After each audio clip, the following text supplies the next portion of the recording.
আল্লাহ বলেন বান্দা গভীর রাতে উঠে তুই যদি আমি আল্লাহকে আল্লাহ বলে ডাক দিস, এ বান্দা আমি আল্লাহ যদি ঘুমায় যাই তোর ডাকে কে সাড়া দেবে?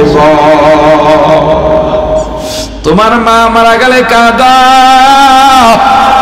ব্যবসায় লোকসান হলে কাঁদো, বিবি অসুস্থ হইলে কাঁদো, সন্তান ব্যথা পাইলে কাঁদো, মানুষ তোমায় অপমান করলে কাঁদো, তোমাকে মারধর করলে ব্যথায় কাঁদো। ওই কাদাগুলা বেদনা, ওই কাদায় কোনো আনন্দ নেই, মজা নেই। কিন্তু নিজের গুনার কথা মনে কইরা আহারে আমি কে, আমার গুনার খবর দুনিয়ার মানুষ তো জানে না। দুনিয়ার মানুষ আমাকে কত সম্মান করে, চা দোকানে বইলে চা খাই, রুটি খাই, দোকানদার টাকা রাখে না। কারো বাড়িতে গেলে নগদ ছাগল জব দিয়ে খাওয়াইয়া দেয়। আমার কাছে মানুষ টাকা রাখে আমানতদার মনে কইরা। আমার কাছে কত মানুষ দোয়ার জন্য আসে, মনে করে আমি দোয়া করলে বুঝি মাপ পাওয়া যাবে, আমি দোয়া করলে বুঝি তার বিপদটা কেটে যাবে। কিন্তু আল্লাহ গো, আমি তো জানি আমি কত বড় গুনাহগার। এ জীবনে না করিলাম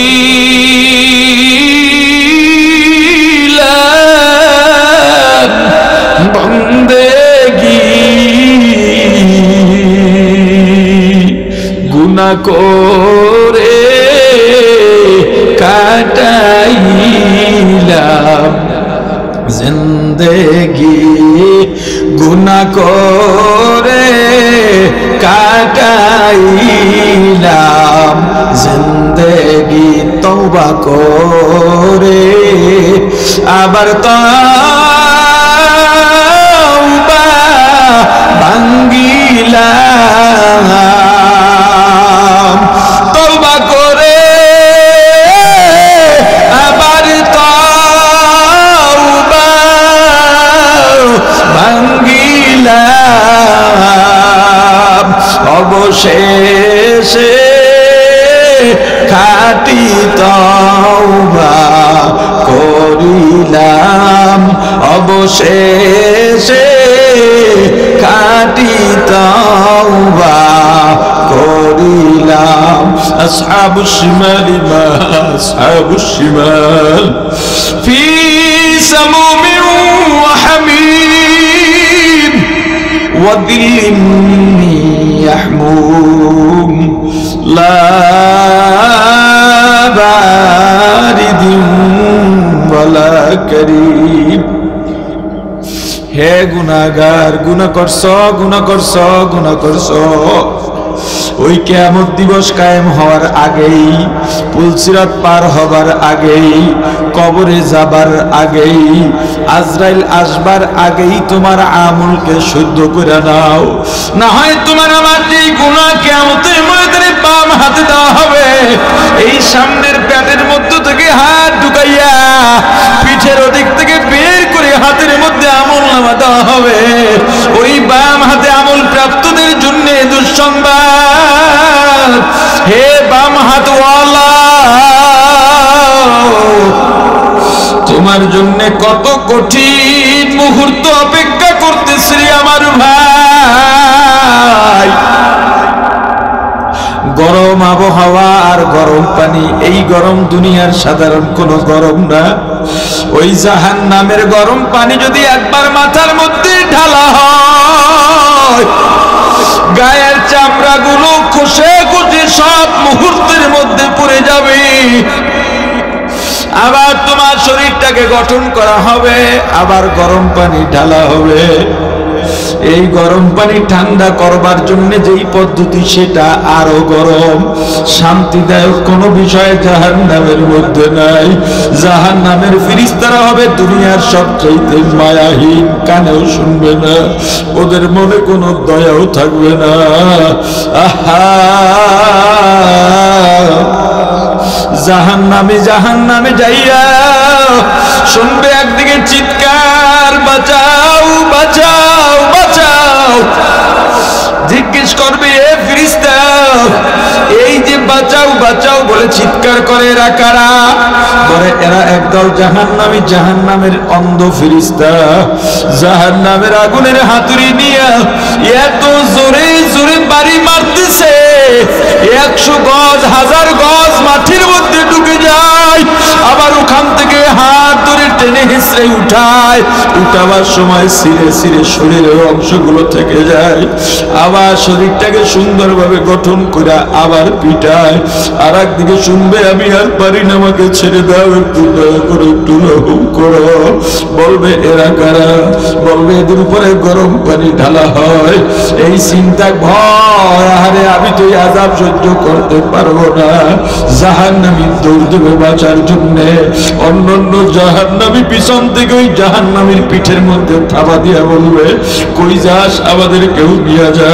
ওই জাহান্নামীদের হাতে বড় বড় নখ থাকবে, ধারালো ব্লেডের মতো, পিঠের মধ্যে ঢুইকা আটকা যাবে।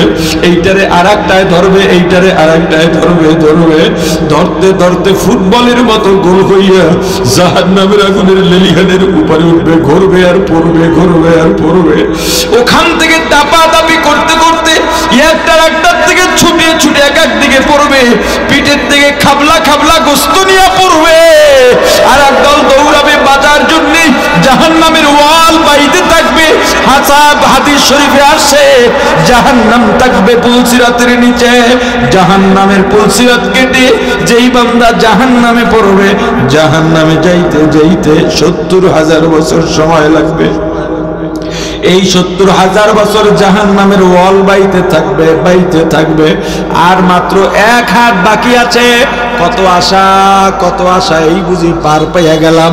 এমন সময় আবার হাত পিছলাইয়া জাহান্নামের তলদেশে পড়ে যাবে।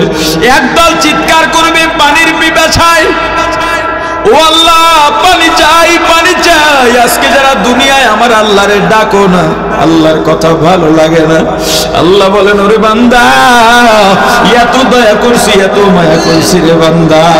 এ বান্দা, তুই যখন মায়ের গর্ভের থেকে দুনিয়াতে আসছো, একবারও চিন্তা করো না। চিকিৎসা বিজ্ঞানীরা বলেন, স্বাস্থ্য বিজ্ঞানীরা বলেন, একজন মানুষ যন্ত্রণা সহ্য করতে পারে মাত্র 43 থেকে 45 ডিগ্রি।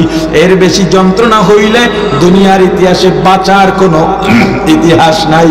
কিন্তু একজন মা যখন সন্তান প্রসব করেন, ওই মায়ের যন্ত্রণার ডিগ্রি থাকে 52 থেকে 54।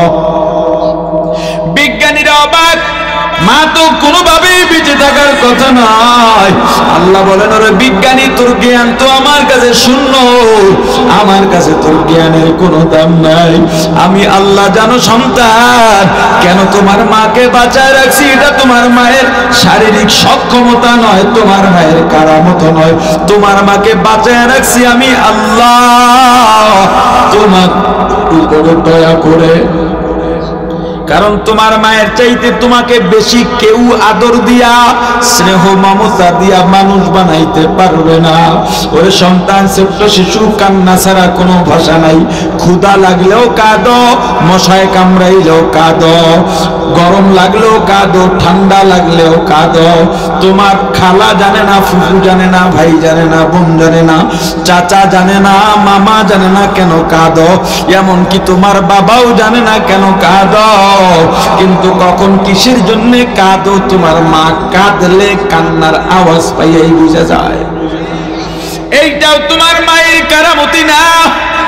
আমি আল্লাহ তোমার উপরে দয়া করি, মায়া করি।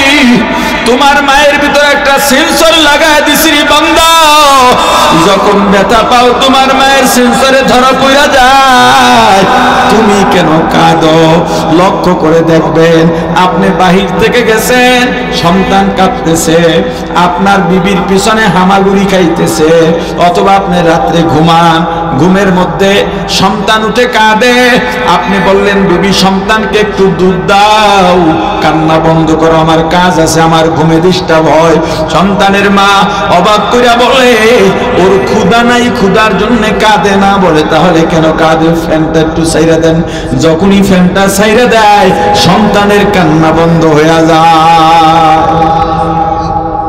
আবার আপনার বিবির পিছনে হামাগুড়ি খায় আর কাঁদে, আপনি বললেন ওকে একটু দুধ খাওয়ায় দাও, তোমার পিছনে পিছনে ঘোরে।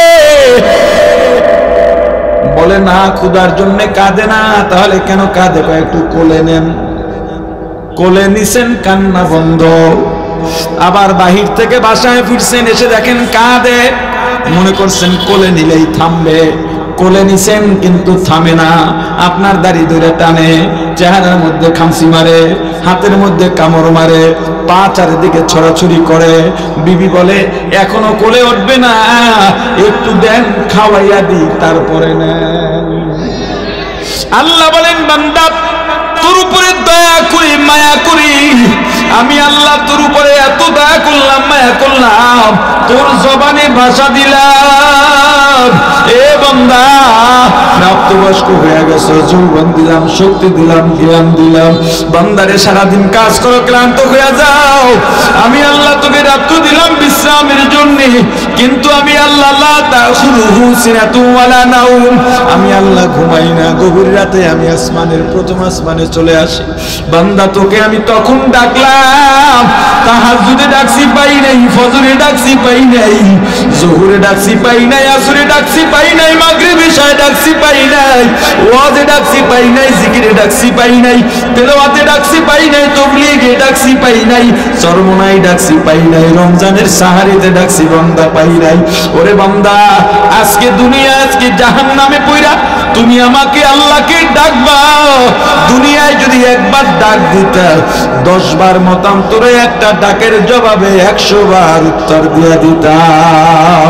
কিন্তু আসরের পরে বসায় দেয় আরো 2 জন বুড়া ইয়া বসে, আর কতটি পোলাপান গেঞ্জাম করে সামনে, হেডির সামনে। এলাকার আলেমদেরকে এভাবে আর ছোট করবেন না।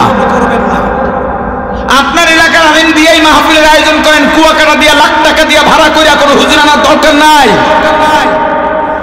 আপনার এলাকার আলেমদেরকে আপনি মূল্যায়ন করেন, আপনার মসজিদের ইমামকে মূল্যায়ন করেন।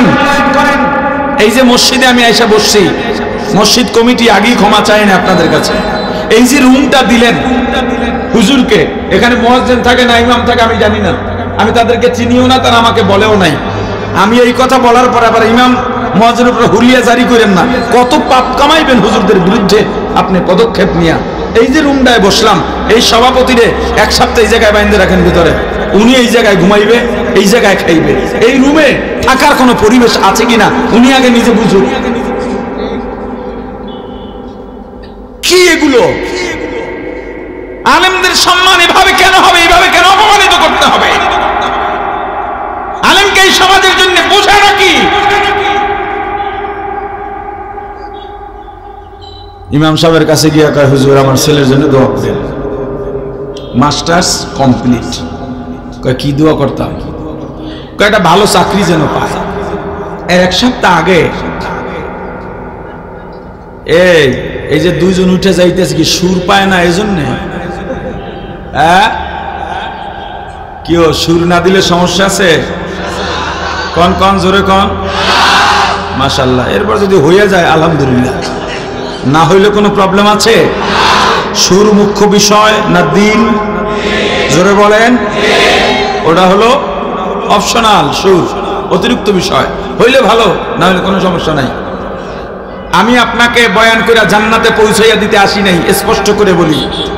আপনাকে মুসলমান বানাইয়া দিতে আসি নাই, আপনাকে মুমিন বানাইয়া দিতে আসি নাই। আমি আসছি আপনার ঘুমন্ত অন্তরকে জাগাইয়া দিতে, আপনার ঘুমন্ত অন্তরের ঘরের দরজায় নক করতে, যে আমি আসলে কোথায় ছিলাম, কি করা দরকার, একটু উপলব্ধি আপনার মাথায় ঢুকাইতে আসছি।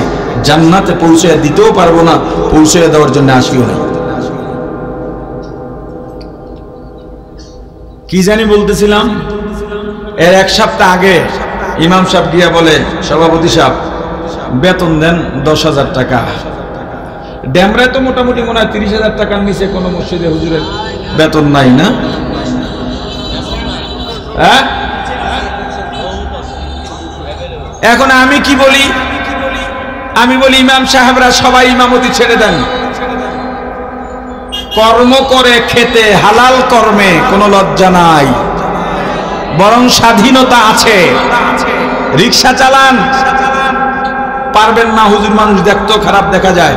একটা চা দোকান দেন, 20,000 টাকা পুঁজি লাগবে, ডেইলি 2,000 টাকা কামাই করবেন, মাস শেষে 60,000 টাকা। বলবেন হুজুর 20,000 টাকা পুঁজিতে এটা সম্ভব না, আমার কাছে যাইয়েন, আমি আপনাকে প্ল্যান দিয়ে দেবো ইনশাল্লাহ, যে আপনি 20,000 টাকা দিয়ে ডেইলি 2,000 টাকা হালাল ভাবে কিভাবে ইনকাম করবেন। 10,000 টাকা 8,000 টাকায় কেন চাকরি করেন আপনি? এটা করেন না। নামাজ পড়াবে সভাপতি, আজান দেবে মুয়াজ্জিন, খাদেম হবে কেশিয়ার।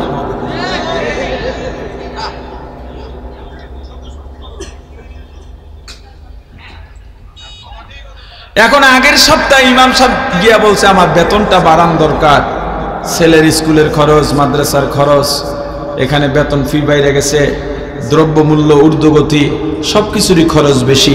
আমি তো আপনার মসজিদে কালেকশন করে কইরা ছাদ বানায় দিলাম, আমি তো কালেকশন করে কইরা টাইলস লাগাইয়া দিলাম, আমি তো কালেকশন করে কইরা রুমটা সুন্দর করলাম।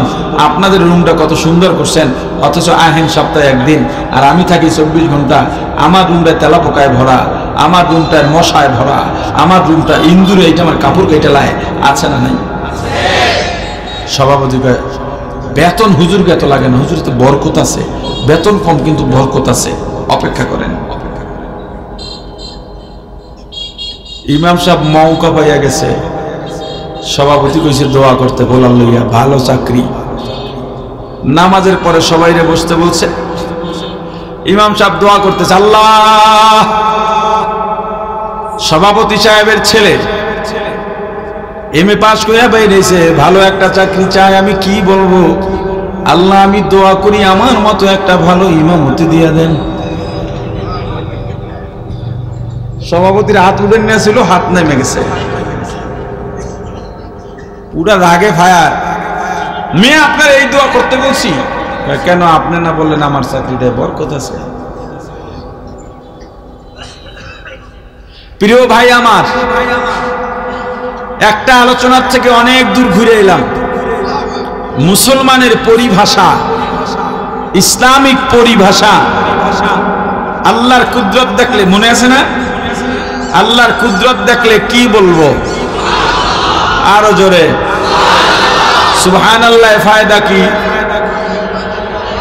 জান্নাতে ফলের বাগান, একটা গাছের আয়তন বাংলাদেশ কাবার। কিন্তু মুসলমানের সন্তানরা কি বলে? ওয়াও, কি বলে? এটার বলা যাবে? আরো একটা বলে ওএমজি। কি কয়? কথা বলে না। ওএমজির ফুল মিনিং কি? ও মাই গড। ও মাই গড বলা শিরিক। কি মানে? ও আমার আল্লাহ, আল্লাহকে গড বলতেছে, আল্লাহকে, কথা কয় না, আল্লাহকে গড বলা জায়েজ নেই। যেখানে আল্লাহ নিজেই তার নাম দিয়া দিছেন, বিশেষ করে আমাদের সামনে সহজে গুণবাচক 99টা নাম থাকতেও সেই নাম তোমার পছন্দ হয় না কেন? এরপরে আপনি বলবেন তাহলে হুজুর আমরা আল্লাহ তো বলি আল্লাহর দেওয়া, কিন্তু ইংরেজিতে আল্লাহর নামে তো গড হয়। এখন আমি আপনাকে বলি, একজনের নাম আব্দুর রহমান, ইংরেজিতে কি হবে তার নাম? কথা বলে না। আমার নাম হাবিবুর রহমান, ইংরেজিতে কি হবে? তাহলে আল্লাহর নাম আল্লাহ, ইংরেজিতে কি হবে? আরো জোরে বলেন। অতএব আল্লাহর নাম আল্লাহ যা দিচ্ছেন ওটাই বলতে হবে। মুসলমান যদি বলে ও মাই গড, ঈমান থাকে? জোরে। প্রশ্ন আর একটা আছে, সুয়ালে মুকাদ্দার, তাহলে খোদাও তো আল্লাহ বলেন নাই, তো হুজুররা তো খোদাও বলে।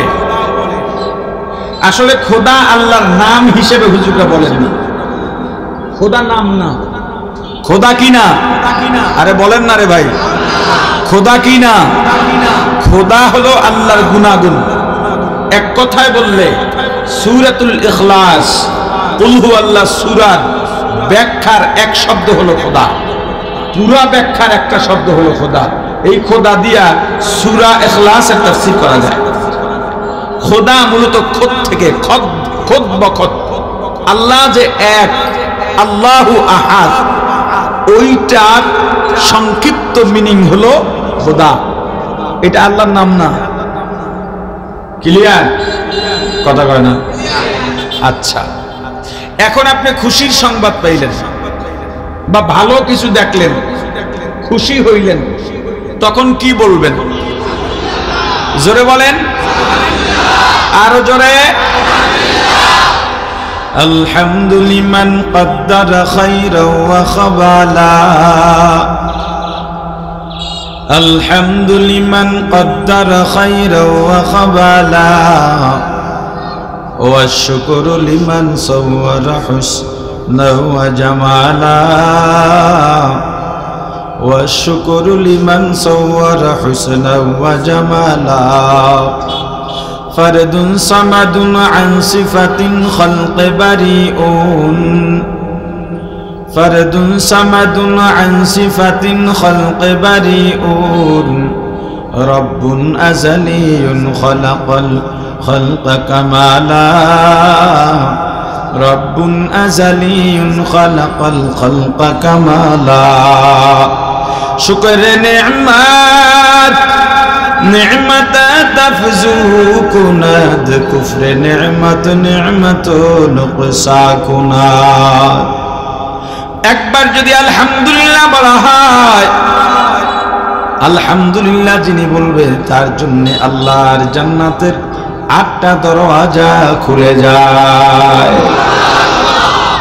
একবার যদি সুবহানাল্লাহ বলা হয়, সুবহানাল্লাহ পাঠকারীর জন্য আল্লাহ জান্নাতের মধ্যে একটা ফলের বাগান তৈরি করে দেন।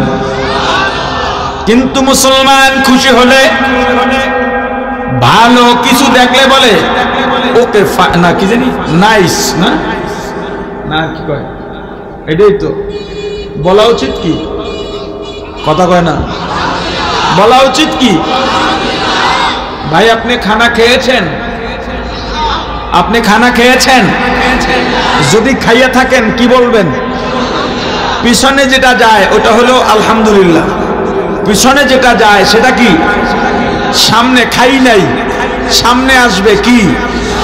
জোরে বলেন, আরো জোরে বলেন। ওয়াজের মধ্যে এইগুলা শিখেন না। قال النبي صلى الله عليه وسلم مجلس فقه خير من عبادة 60 سنة أو كما قال النبي عليه الصلاة والسلام। আল্লাহ রাসূল বলেন, দিন শেখার মজলিস, যেখানে দিন শেখানো হয় ওই মজলিস 60 বছর, 70 বছর, এমনকি 80 বছরের নফল ইবাদত থেকেও উত্তম। প্রাণের ভাই আমার, আল্লাহ বললেন ইয়া আইয়ুহাল্লাযীনা আমানু, হে ঈমানদারেরা। আল্লাহ কাদেরকে ডাকলেন? ভাই আমার কথা জবাব দিতে হবে। আল্লাহ কাদেরকে ডাকলেন? ঈমানদারদের ডেকে একটা হুকুম করেছেন, উদখুলু ফিস সিলমি কাফা, ইসলামে পরিপূর্ণ প্রবেশ করো। পরামর্শ দিলেন লা তাত্তাবিউ খুতুওয়াতিশ শাইতান, শয়তানের ইত্তেবা অনুসরণ করো না। কেন? সতর্কবাণী দিয়েছেন, ইন্নাহু লাকুম আদুউন মুবিন, নিশ্চয়ই শয়তান মানুষের প্রকাশ্য দুশমন। শয়তান কি প্রকাশ্যে দেখা যায়? প্রকাশ্যে কেন বললেন? একটা হলো প্রকাশ্য মানে জবরদস্ত দুশমন। এই পৃথিবীতে মানুষের সবচেয়ে বড় দুশমন, বড় শত্রু হলো শয়তান। শয়তানের চাইতে বড় দুশমন আর কেউ হইতে পারে না। শয়তান সব সময় মানুষের ক্ষতি করে, কোনো সময় উপকারের চিন্তা করে না। যদিও কখনো দেখো উপকার করতে চায়, বুঝতে হবে এর পিছনেও কোনো কারণ আছে। হাসান বসরি রহমাতুল্লাহ আলাইহি ঘুমাইতেছেন, ফজরের আগে আগে গিয়া কে যেন দরজায় নক করতেছে, হুজুর ওঠেন, ফজরের ওয়াক্ত সন্নিকটে, তাকবীরুল্লাহর সঙ্গে নামাজ পড়তে হবে। যেই লোকটা ডাকতেছে ভালো করতেছে না খারাপ করতেছে? জোরে হুজুর ডাক দিয়া বললেন, তুমি কে? বলে আমি ইবলিস। কি ইবলিস? কথা বলে না। আরে তোমার কাম তো ঘুম পড়ানো, তুমি আমাকে উঠাইতেছো, ব্যাপারটা কি? কয় হুজুর আমাদের কাজ ঘুম পাড়ানো, আমরা একটা দল আছি, ফজরের আগে আগে শীতের রাত একটু গরম আবহাওয়া দিই যাতে ঘুমটা আরো মজা হয়।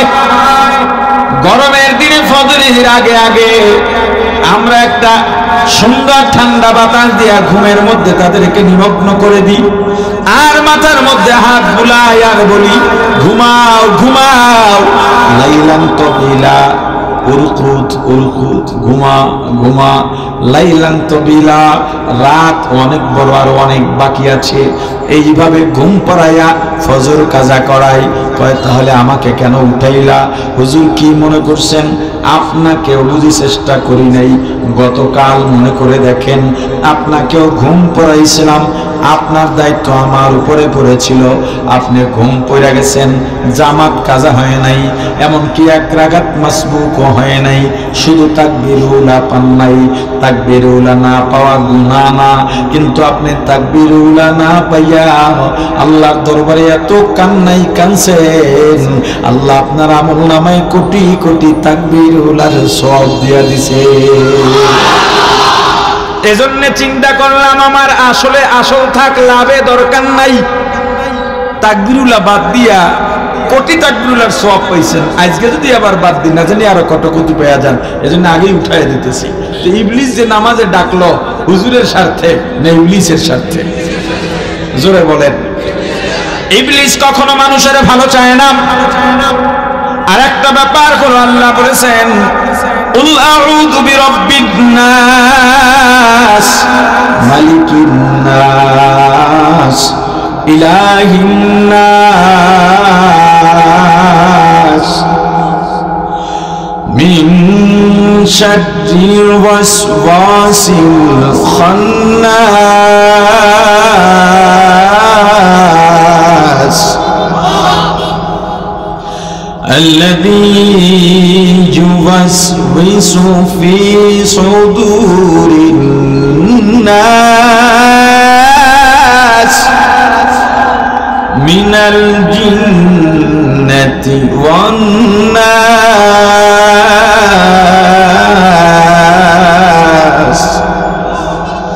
আল্লাহ আমাদেরকে শিখিয়ে দিলেন রাসূলের মাধ্যমে, আউযু বিরাব্বিন নাস, আমরা পানা চাই মানুষের রবের কাছে, ইলাহিন নাস, মানুষের ইলার কাছে, মালিকিন নাস, মানুষের মালিকের কাছে। মানুষের রব, মানুষের ইলা, মানুষের মালিকের কাছে আমরা পানা চাইলাম। কিসের থেকে? মিন শাররিল ওয়াসওয়াসিল খান্নাস, খন্নাসের ওয়াসওয়াসা থেকে, ধোঁকা থেকে। আল্লাযী ইউওয়াসওয়িসু ফি সুদুরিন নাস, ওই খন্নাস যখন মানুষের কলবে, মানুষের অন্তরে ধোঁকা দেয়, মানুষের রব, মানুষের ইলা, মানুষের মালিকের কাছে ওই ধোঁকার থেকে পানা চাই। ওই শয়তান, ওই খন্নাস কারা কারা?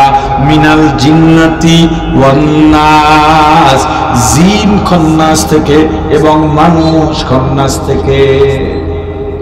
তাহলে মানুষ খন্নাস তো দেয়া যায়, কথা কয় না।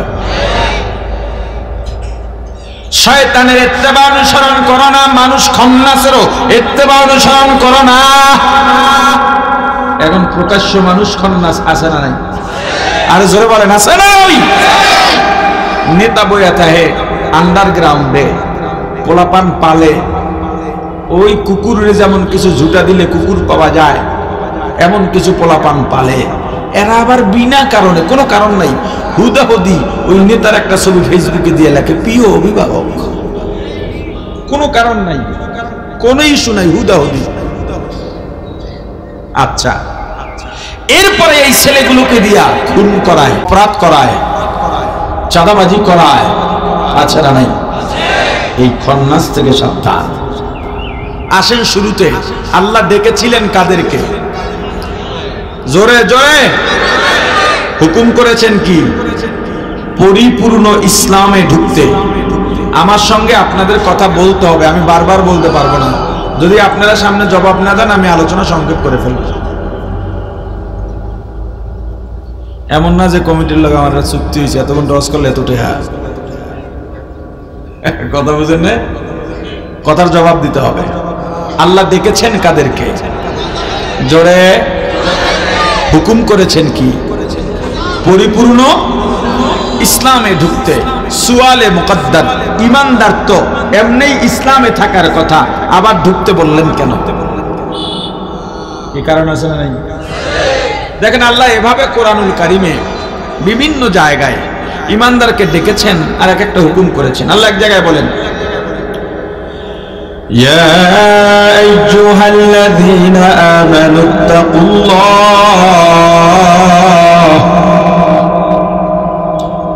হাক্কা তুকাতিহি ওয়া লা তামুতুন্না ইল্লা ওয়া আনতুম মুসলিমুন।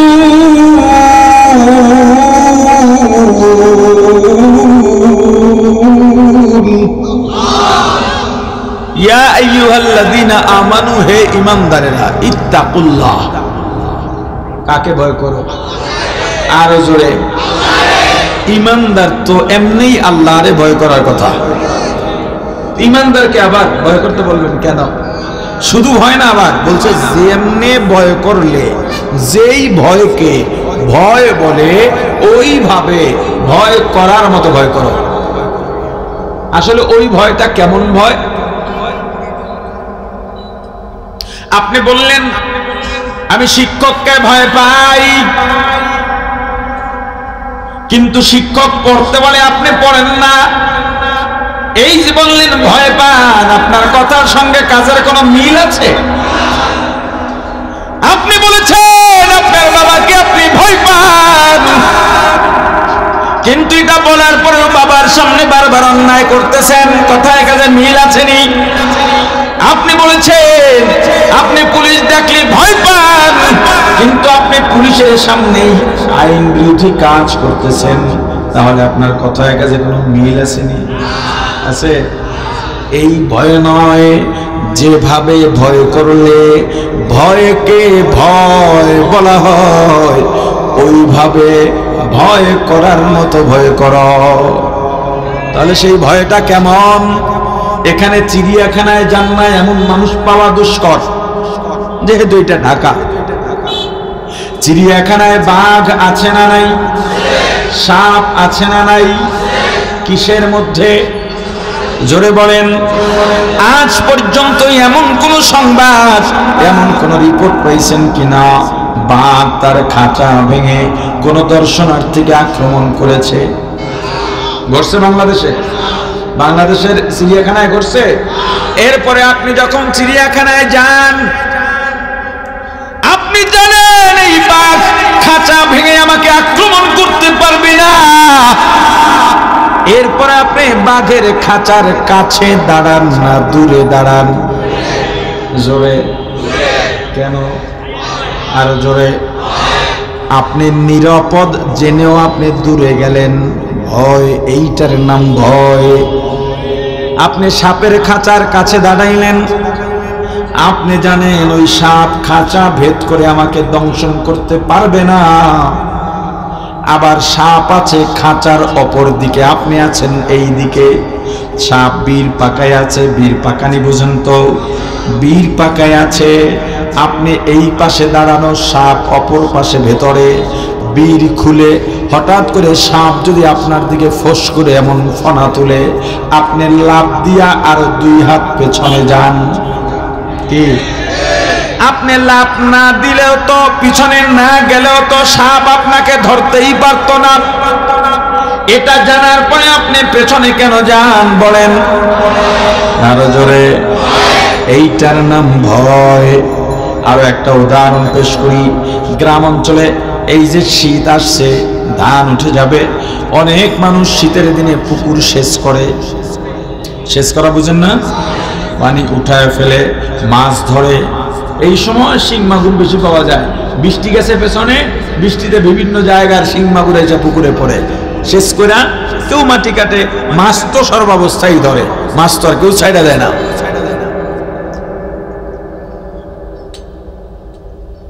আপনি পুকুর শেষ করলেন, মাছ ধরতেছেন, এমন সময় পুকুরের পাড়ে গিয়া মসজিদের ইমাম সাহেব দাঁড়াইলেন, মাছ ধরা দেখতেছেন। ইমাম সাহেব একজন ভালো মানুষ, আদর্শবান মানুষ, কখনো মিথ্যা বলেন না। আপনারও প্রিয় মানুষ, সবাই জানে ইমাম সাহেব আল্লাহওয়ালা। তার পাশে গিয়া আর একজন স্কুলের মাস্টার দাঁড়াইছেন, তিনিও মানুষ গড়ার কারিগর, আদর্শবান মানুষ, সবাই সম্মান করে, সব সময় সত্য কথা বলে।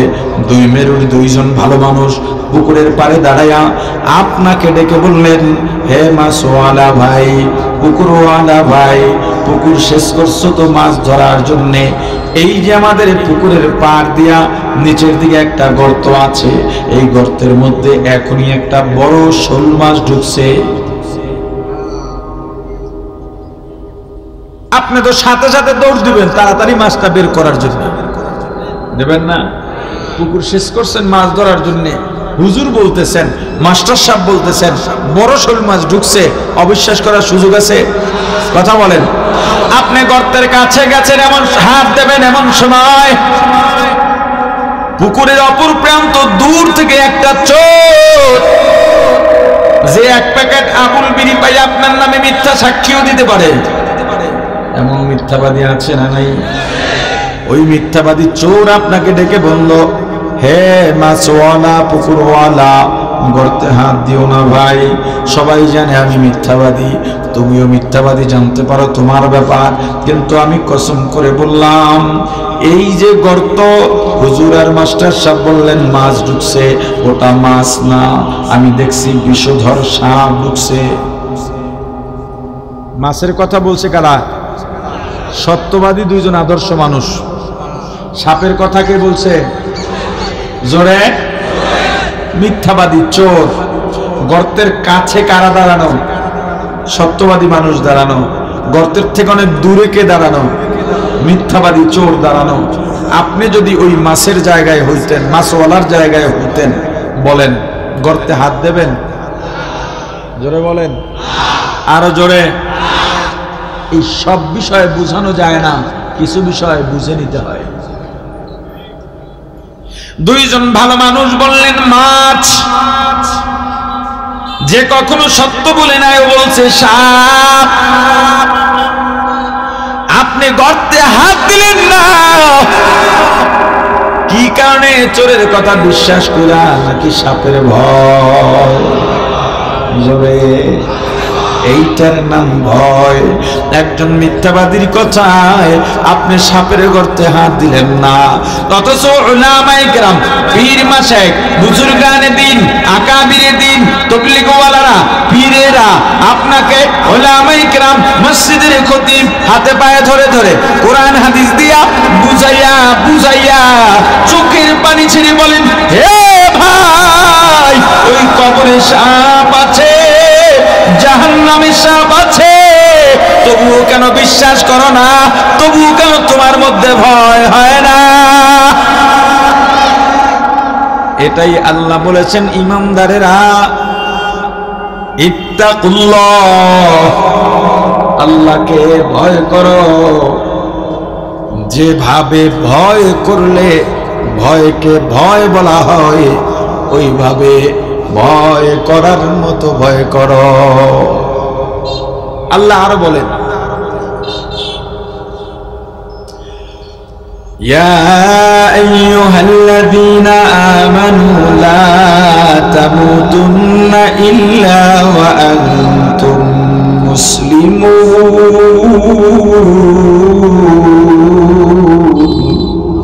মুসলমানি বুয়াদ গর্দান নেহাদান আইনানে খুদ বদস্তে খাজাদাদান। ইমানদার মুসলমান না হয়ে মরো না। এতক্ষণ যা বলার বলছেন, আরো কি বলেন দেখেন। আল্লাহ অন্য জায়গায় বলেন ইয়া আইয়ুহাল্লাযীনা আমানু আমিনু, হে ঈমানদাররা ঈমান আনো। কি আশ্চর্য কথা! ঈমানদারকে কি বলছেন? ওরে ভাই বলেন, যেই লোক নামাজের জন্য ওযু করতেছে তারে কি নামাজের কথা বলার দরকার আছে? যেই লোক রোজা রাখার জন্য সাহারি খেতে উঠলেন তাকে কি রোজার দাওয়াত দেওয়ার দরকার আছে? যেই লোক জিকিরের মজলিসে বসে গেছে তাকে কি জিকিরের দাওয়াত দেওয়ার কোনো দরকার আছে? নাই তো, নাই।